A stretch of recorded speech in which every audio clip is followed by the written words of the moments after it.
Hi, good morning and win today. This is Lorenzo YouTube channel. Thank you so very much for your likes, for your subscription and your shares. Our intention is actually to enlighten non-aviators and others about the happenings in aviation and how they relate to our normal lives, especially for those who have little or no knowledge about aviation. What we come here to do is to clarify issues, to enlighten the public on the happenings. And today we are going to be talking about the incidences that have been happening in Nigeria aviation, especially the incident between a female passenger who was traveling from Uyo to Lagos and Ibom Air. Please, this is based on knowledge in Nigeria Civil Aviation Regulation, based on knowledge in International Civil Aviation Organization, which is ICAO, and International Air Transportation Association, which is IATA, which is like the governing body who regulates transportation of goods, passengers, and all that. So I'm going to be taking this in bits. I'm going to be taking it in shots so that at least we understand the purpose of this video. Thank you so very much. We crave your indulgence to please sit back, relax, listen and learn. Listen, share, like, subscribe so that others will learn and understand how this information or how what happens in aviation or regulations or rules in aviation affects our normal lives. I will start with why do you need to switch off your phone in flight? Why do you need to off your phones in flight?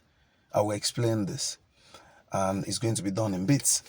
Now, it might interest you to know that phones emit signals, right? And phone emits EMI, what I call EMI, which is electromagnetic interferences and radio telephony interferences, radio frequency interferences, I beg your pardon. Now, let me start with radio telephony interferences, RTF or RTI.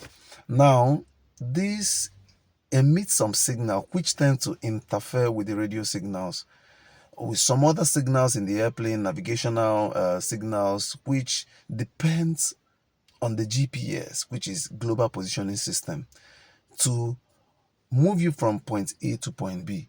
Okay, let me be practical. For some of us that are in London or for some of us that are in Nigeria, we just see an aircraft take off, the same runway, the same airport. You see, this one is going to London Heathrow, this one is going to Nigeria. So how will you know that this aircraft is going to Nigeria and this one is going to London Heathrow, even when they took off from the same runway and they were given the same runway heading? So that is to show you that aircraft depends on some signals from the GPS, Global Positioning System, for those who don't know, which is connected to the satellite. Now, this will help you understand and know your position per time. Now, with your phones on, it will degrade the signal quality. Sometimes it will be a total loss of signal because of how sophisticated some electronic devices are. It may interest you to know that some people, because of their love for gadgets, they go as far as customizing some gadgets to suit their taste. And sometimes some of all these things don't go through the regulation of FCC, Federal Communication Commission, which Federal Communication Commission, of course, says you are not allowed to use phone on board or to put your phone on board unless the airline permits you to. So, first and foremost, I'm not trying to say the way issue or MMC issue, comfort issue was handled was right or wrong. I'm just trying to highlight the points here so that everybody will listen and learn.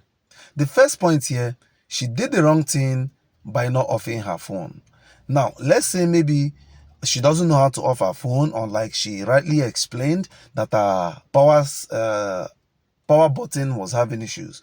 This is where I'll fault the cabin crew for not assisting her, because of course it's her job to assist people, right? Yes, it's her job to assist people. So I will try and make this video as short as possible so that we'll be able to understand. I've been able to establish that Offing your phone while on board, especially in critical phases of flight. For non-aviator, we have critical phases of flight are those phases from taxiing, takeoff and landing, and every activity below 10,000 feet. That's aviation regulation. Now, so everything you are doing below 10,000 feet is a critical phase of flight. And most of the time, some airlines say off your phone, some say put on flight mode. That is where I want to make clarifications now. In my next cut, in the next cut of this video, I'm going to make that clarification so that you understand. I will tend to explain what is called operator's variation. Thank you very much. Good morning.